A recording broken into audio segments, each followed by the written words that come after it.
पूरक समुच्चय। इससे पहले वेन डायग्राम की सहायता से मैंने कुछ समुच्चयों को समझाया था, उसी के आगे है पूरक समुच्चय। यदि कोई समष्टीय समुच्चय, यहाँ पर देखिए, यदि कोई समष्टीय समुच्चय है और ए उसका कोई उप समुच्चय है, तो U के सापेक्ष A का पूरक समुच्चय U के उन अवयवों का समुच्चय होगा जो A में नहीं है। जैसे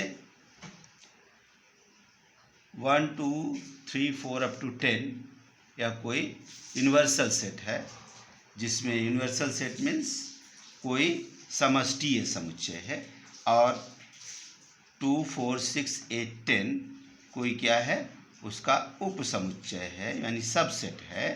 तो A डैश जो होगा वह क्या होगा, U में वे अवयव जो A में नहीं है, अर्थात यहाँ पर A डैश जो होगा वह किसका होगा, U माइनस A, अर्थात 1 3 5 7 9, यह क्या हुआ, A का पूरक समुच्चय हो गया। यदि हमें वेन डायग्राम की सहायता से दिखाना है तो जैसे अब यहाँ पर आयत में हम समष्टीय समुच्चय या यूनिवर्सल सेट दिखाते हैं, और A जो है उसका उप समुच्चय यानी सबसेट जो है उसको दिखाते हैं।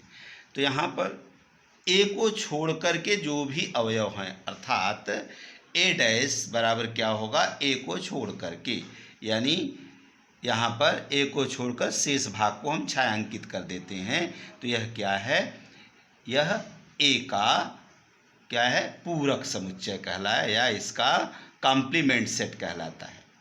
ठीक है। इसी प्रकार से हम एक्सरसाइज में यदि आते हैं तो पहला सवाल है, यदि A और B दो विसंगीत समुच्चय हैं तो A union B intersection B dash का मान ज्ञात करें।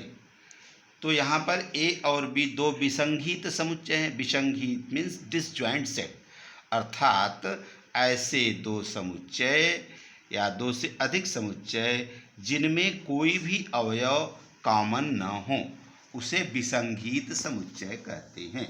तो यहाँ पर ऐसा हम ले लेते हैं, तो मान लिया कोई U जो है A B C D E F है, तो और A उसका कोई सबसेट यानी उपसमुच्चय है, B उसका कोई दूसरा सबसेट है, ठीक है, और B डैश जो है क्या होगा, यहाँ पर जैसे B डैश हमको निकालना है तो क्या होगा, वह इसमें से B को छोड़ करके, यहाँ पर देखिए B बराबर इतना है, तो B को छोड़कर U में क्या बचता है, ABC, इसलिए B डैश क्या होगा, ABC हो गया।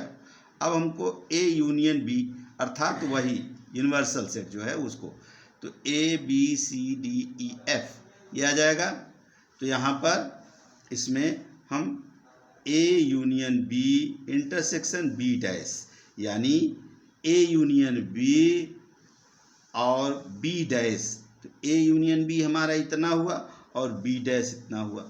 इन दोनों में कॉमन क्या है, इंटरसेक्शन मीन्स कॉमन जो हो, तो कॉमन ABC है यहाँ भी और इसमें भी ABC है, यानी जो दोनों में कॉमन है तो वह क्या है, ABC अर्थात A। तो हमारा इसका मान हुआ A union B intersection B dash का मान कितना हुआ, A के बराबर हो गया। शेष सवालें इसी प्रकार से इस प्रश्नावली से करें। एक्सरसाइज 1E के शेष सवालों को हम भेज रहे हैं अब।